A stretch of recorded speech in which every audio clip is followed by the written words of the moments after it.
The courtroom smelled faintly of old wood and dust, the kind of place where history clung to the air like smoke.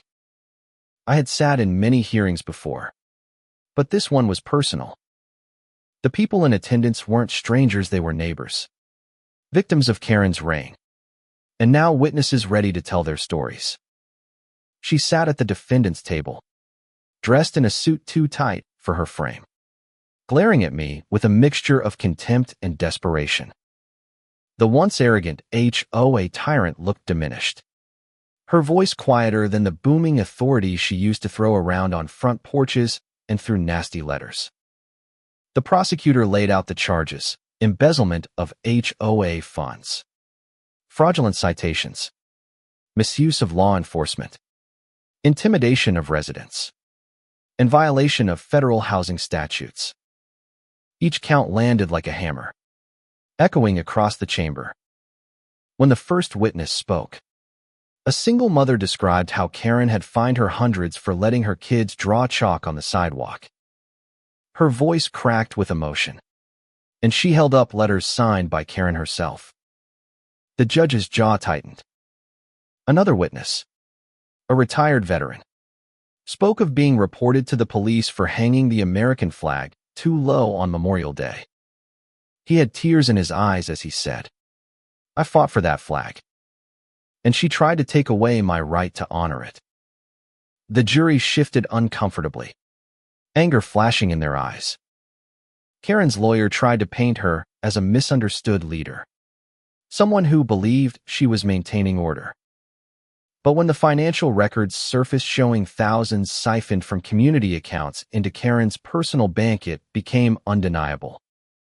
The evidence was a mountain, and she was a pebble trying to hold it back. Then came my turn. I walked to the stand, my title and authority established, but my tone not of superiority, rather of solemn duty. I explained to the jury how HOA oversight works, how every charter is supposed to serve the people, not prey on them. I showed them the oversight reports Karen had ignored, the letters of warning she crumpled, the calls for fairness she silenced. And then I told them what I had told her on my ranch: votes don't trump deeds, and mobs don't replace law. Karen's eyes darted across the room as I spoke. For the first time, she wasn't just facing Mesh, was facing everyone she had wronged. And the weight of that was heavier than any law book. The twist came when one final witness walked in. Someone no one expected, her own treasurer. A man who had worked beside her for years stood, trembling but resolute, and confessed how she had ordered him to fabricate violations and doctor financial reports. She told me if I didn't do it, she'd ruin me the way she ruined everyone else. He said. The betrayal from within sealed her fate. When the verdict came guilty on all major counts, the sound that erupted wasn't cheers, but a collective exhale, like an entire community finally breathing free. Karen collapsed into her chair, face pale, eyes wide, mouthing words no one cared to hear anymore. She had built her castle on sand, and now the tide had washed it away. But this story wasn't about her. It was about the people she tried to control. After the trial, I stood outside the courthouse surrounded by neighbors, reporters, and even strangers who had followed the case online. Cameras flashed, microphones shoved toward me, questions flying fast. But I spoke with the same tone I had used that night at the ranch, measured, firm, and human.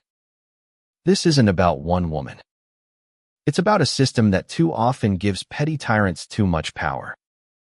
Today proves that no one, not even an HOA president, is above the law. And it proves that people, when they stand together, are stronger than fear. The movement spread quickly. Across the country, communities began auditing their HOAs. Hotlines lit up with complaints, and investigations followed. People who once felt voiceless realized they weren't alone.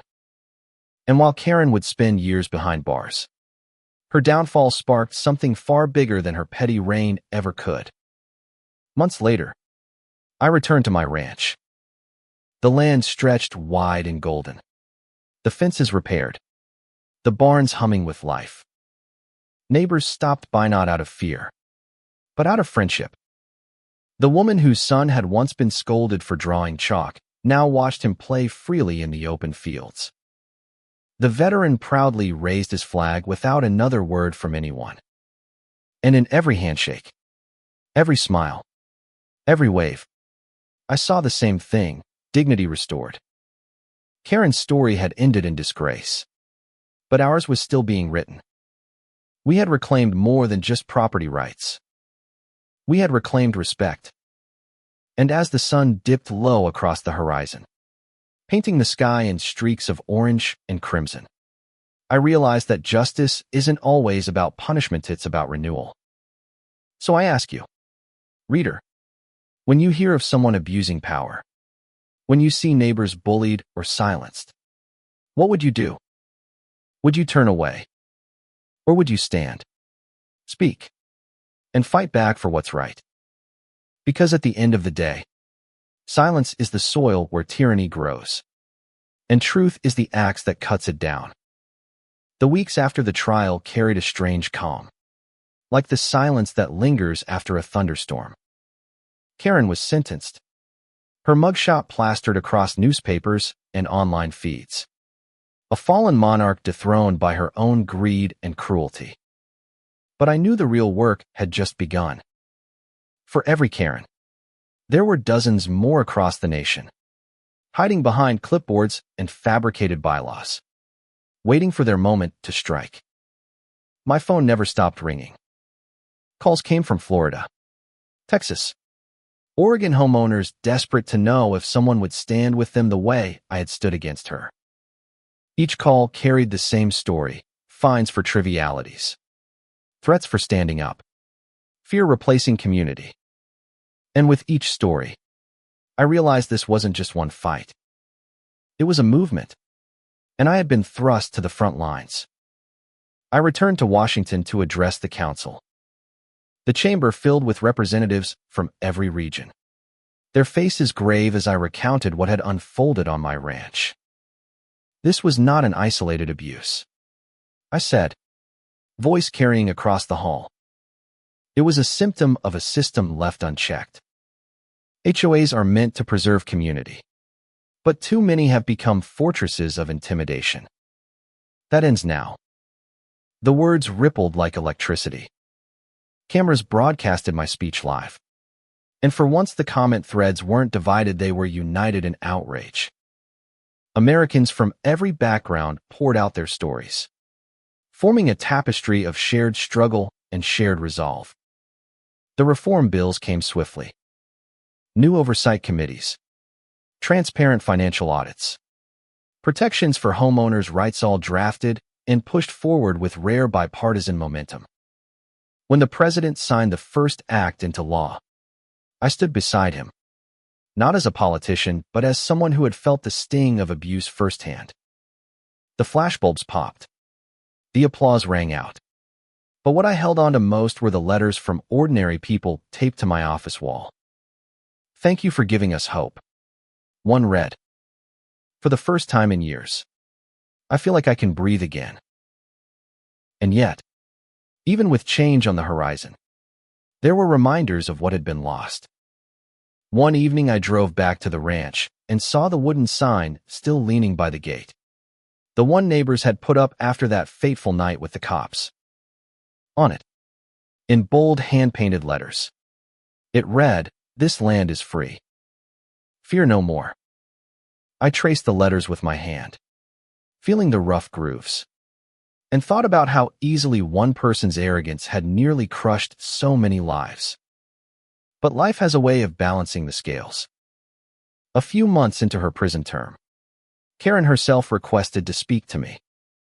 Against advice, I agreed, if only to understand what had driven her so far. When I entered the visitation room, she looked smaller, stripped of the armor of power. Her voice cracked when she said, I thought controlling them would make me respected. I thought fear was the same as leadership. I stared at her through the glass. The memory of her pointing fingers and screeching accusations still raw. Respect is earned, I said quietly. And fear is a debt that always comes due. She lowered her eyes. And for once, there was no reply.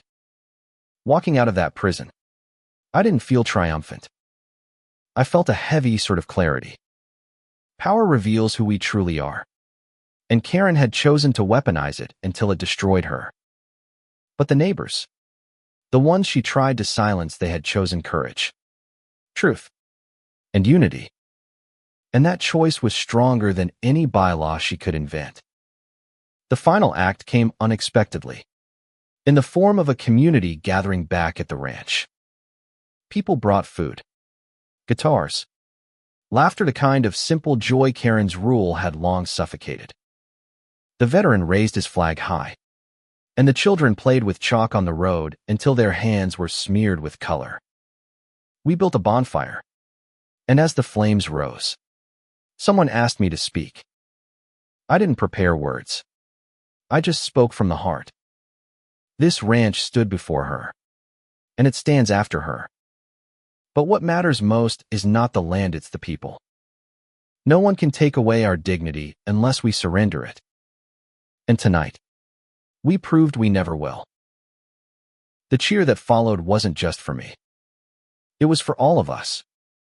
It was for every neighbor who had endured years of letters and threats.